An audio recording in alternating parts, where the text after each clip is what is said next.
हामीले चाहिँ रोटी सब्जी बनाइसकेर पनि अब पुरी बनाउन सुरु गरेको। पुरी बनाइसक्ने, पुरी बनाइसकेपछि अचार बनाउनु पर्नेछ। उता पुरी पाक्दैछ।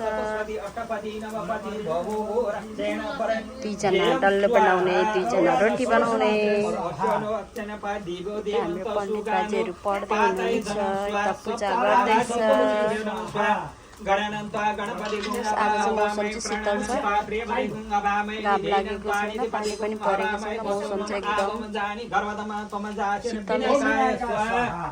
ब्रह्मज्ञानं प्रथम पुरसिद्धि मन्त्र सुरसवेन आवसन्नोपमादिता सततोनि सतपीवा सतसजोनि सतसभ्य ब्राह्मणेश इदं विष्णुवि चक्रमे त्रयदानि ददे पदं समृद्धे पावनि सुरेश्वर विष्णुवे स्वा मानस्तोके तनय मानो आयखि मानो गोखो मानो अस्रे पुरिरुखा मानो वीरा रुद्र भाविनो सदा हवामि त्वाय नमः स्वरुद्राय नमः स्वा अग्निरसि यजमान जाता वेद